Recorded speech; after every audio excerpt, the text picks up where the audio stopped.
বড় ঘাটতি পূরণ করতে হলে সরকারকে নিতে হবে বৈদেশিক ঋণ কিংবা অভ্যন্তরীণ ঋণ। এবং সেই সাথে আমরা গত কয়েক বছরে দেখেছি বাংলাদেশের ঋণের পরিমাণটা যেভাবে বেড়েছে, সুদ দেওয়ার পরিমাণটা এবং সুদ পরিশোধের জন্য বাজেটে আলাদাভাবে বরাদ্দের একটা ব্যবস্থা করতেই হচ্ছে। আর সে বাজেটে ঋণ ব্যবস্থাপনা, সুদ ব্যবস্থাপনা কেমন হবে সেটি নিয়ে বিস্তারিত জানাতে আমার সঙ্গে যুক্ত হচ্ছেন আমার সহকর্মী আজহার লিমন। গালিব, এবারের বাজেটে নতুন কি এটি কিন্তু সবসময় জানতে চায় সবাই। আমরা ঠিক এই মুহূর্তে আপনার সঙ্গে যুক্ত হয়েছি এবারের বাজেটের নতুন কিছু জানাতে। কিছুক্ষণ পরই বাজেট পেশ করবেন অর্থমন্ত্রী এবং আমাদের হাতে এখন পর্যন্ত যে খবরগুলো আছে সেই খবরগুলো প্রথমে আপনাদেরকে জানিয়ে দিতে চাই। প্রথমে দেখাতে চাই যে এবারের বাজেটের অর্থ সংস্থানটা কীভাবে হচ্ছে। আমরা যদি দেখি যে বড় দাগে এবারও রাজস্ব আয়ের একটা বড় লক্ষ্যমাত্রা ধরা হয়েছে, প্রায় 70%, যেটি চিন্তা করা হচ্ছে যে বাজেটের ব্যয় বহন করার জন্য প্রায় 5,41,000 কোটি টাকা আসবে রাজস্ব থেকে। অর্থাৎ এবারও কিন্তু এনবারের উপর একটি বড় চাপ রয়েছে। বৈদেশিক অনুদান সেখানে দেখছি যে এটি খুবই কম, 1%-এরও কম গ্রান্ট যেটি পরিশোধ করতে হয় না। কিন্তু বৈদেশিক ঋণের একটা বড় পরিমাণ কিন্তু আছে, সেটি 11% এবং টাকার অঙ্কে কিন্তু এটি 90,700 কোটি টাকা, রাইট। অভ্যন্তরীণ ঋণে আছে একটা বড় অংশ, কিন্তু এবারও ঋণ করে এই বাজেটের অর্থ সংস্থান করা হচ্ছে এবং সেটি প্রায় আমরা দেখছি যে 20.19% এবং টাকার অঙ্কে 1,60,900 কোটি টাকা। এবারের বাজেটে নতুন কি আসলে সেটি কিছুক্ষণ আগেও বলছিলাম গালিব, আমরা এই তথ্যচিত্রগুলো দেখে নিতে চাই। সেটা হলো যে এবারের বাজেটে এই প্রথম আমরা দেখছি যে বাজেট ঘাটতিতে একটা ঋণাত্মক প্রবণতা দেখছি। অর্থাৎ আগের বছরগুলোতে যেভাবে বাজেটের ঘাটতি একেবারেই একটা ঊর্ধ্বমুখী প্রবণতায় ছিল, কিন্তু এবারে কিন্তু আমরা দেখছি যে সেটা থেকে একটু কম এবং সেটা কিন্তু 5,700 কোটি টাকা কম। আমরা যদি 2023-24 দেখি, গেল অর্থ বছরের থেকে এবারের অর্থ বছরের ঘাটতি কম ধরা হয়েছে প্রায় 5,700 কোটি টাকা এবং অঙ্কটা আমরা দেখছি সম্ভাব্য যেটি 2,56,000 কোটি টাকা। এবং এটি কিন্তু আমরা যদি এখানে 5টি অর্থ বছরের একটা হিসাব দেওয়া আছে, 2019-20 অর্থ বছরে আমরা যেখানে দেখছিলাম যে 1,54,251 কোটি টাকা, 2020-21 এসে আরও বেড়েছে 1,90,000, 2020-21 আরও বেড়েছে, 2023-22 দেখছি কিন্তু প্রায় 2.5 লাখ কোটি টাকার একটা। গত 5 অর্থ বছর থেকে নতুন যে অর্থ বছর শুরু হচ্ছে সেটিতে প্রায় 1 লাখ কোটি টাকার বেশি।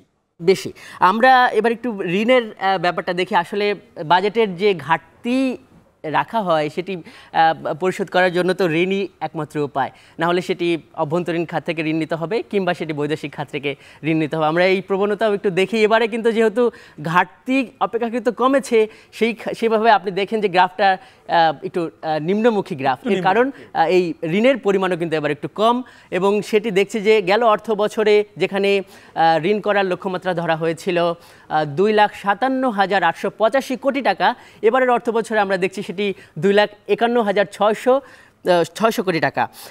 গালিব, আপনার হয়তো প্রশ্ন থাকতে পারে যে এই প্রবণতা আসলে অবশ্যই যে আমরা বিগত যেই বছরগুলো দেখে আসছি, প্রতি বছরে যেখানে বাংলাদেশের জিডিপির আকার যেভাবে বৃদ্ধি পাচ্ছে সেই সঙ্গে কিন্তু বাজেটের আকারও ক্রমান্বয়ে বৃদ্ধি পাচ্ছিল, সেই জায়গাটাই এই বছর কেন আসলে এই ধরনের আসলে সিদ্ধান্তে যাওয়া হচ্ছে কিংবা ঘাটতিটাই কেমন একটু কমলো কিংবা এই বিষয়টা আসলে কেন ঘটলো? আমাদের সঙ্গে অর্থনীতিবিদরাও আছেন, তারা বিশ্লেষণ করবেন। তবে গালিব, এটা জানাতে পারি যে সরকারের পক্ষ থেকে কিন্তু বলা হচ্ছিল যে এবারে সংকোচনমূলক বাজেট হচ্ছে, এর আগেরগুলোকে বলা হচ্ছিল সম্প্রসারণ। এবারে যে আমরা দেখছি যে ঘাটতি কমলো এবং যেটি বাজেটে ঋণ কমলো গেল অর্থ বছরের তুলনায়, তো এই যে প্রবণতাগুলোকে আমরা কয়েকভাবে ভাগ করতে পারি যে বাজেট ঘাটতি কিন্তু বাংলাদেশের মতো একটা উন্নয়নশীল দেশের জন্য সেটি ইতিবাচকই ধরা হয়, কিন্তু বাংলাদেশ যখন সামষ্টিক অর্থনীতির একটি সংকটের ভেতর দিয়ে যাচ্ছে, একটা বড় মূল্যস্ফীতির একটা উদ্দীপনা তৈরি হয় এই বাজেট ঘাটতি থাকলে, এখানে একটা মূল্যস্ফীতির একটা বড় সংকট তৈরি হয়েছে। সেইখানে মনে করা হয় যে বাজেট ঘাটতির যে অর্থগুলো সেইগুলো যখন বিভিন্ন উৎস থেকে নেওয়া হয়, বিশেষ করে অভ্যন্তরীণ খাত হোক কিংবা বৈদেশিক খাত হোক, অভ্যন্তরীণ খাত থেকে যদি নেওয়া হয় সেগুলো ব্যাংক থেকে নেওয়া হয়, কেন্দ্রীয় ব্যাংক থেকে যদি নেওয়া হয় সেখানে নানানভাবে টাকা ছাপিয়ে কিংবা অভ্যন্তরীণ তফসিলি ব্যাংক থেকে যদি নেওয়া হয়, এতে কিন্তু দুই দিক। বেশি যদি টাকা ছাপানো হয় সেখানে মূল্যস্ফীতি বাড়ে, অর্থনীতিবিদরা যেটি সবসময় বলেন। তফসিলি ব্যাংক থেকে যদি নেওয়া হয় তাহলে যে প্রাইভেট সেক্টর যেটি আছে সেটি কিন্তু তারা ঋণ পাবে না সরকার ঋণ নিয়ে নিলে।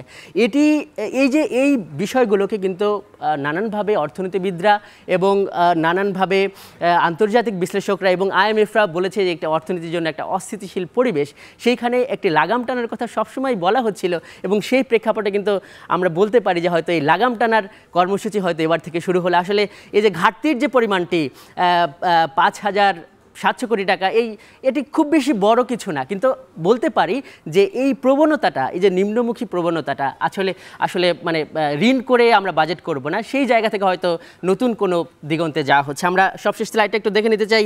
গালিব, বাজেটে সুদের কি পরিমাণ, সুদের যে ব্যাপারটা, সুদ পরিশোধের পরিমাণ কিন্তু ক্রমান্বয়ে বাড়ছে গালিব।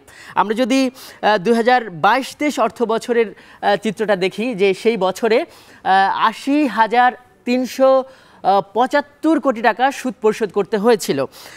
সেইখানে এই অর্থ বছরে এসে দেখুন যে সেটি কিন্তু অনেক বেশি, 1,13,500 কোটি টাকা সুদ পরিশোধ করতে হচ্ছে এবং এটি প্রায় 3% বেশি এই 2 অর্থ বছরের আগে।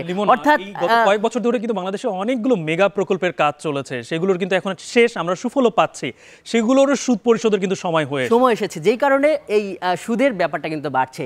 এটিও কিন্তু আরেকটি কারণ যে সুদের বোঝা যে বাড়ছে, ঋণ পরিশোধের যে সময় আসছে, সেইখানে আবার নতুন করে ঋণ নেবে কিনা, এই কারণেই হয়তো বাজেটের এই পরিবর্তন। কিছুক্ষণ পর হয়তো অর্থমন্ত্রী সেটি আমাদের সামনে উপস্থাপন করবেন। গালিব।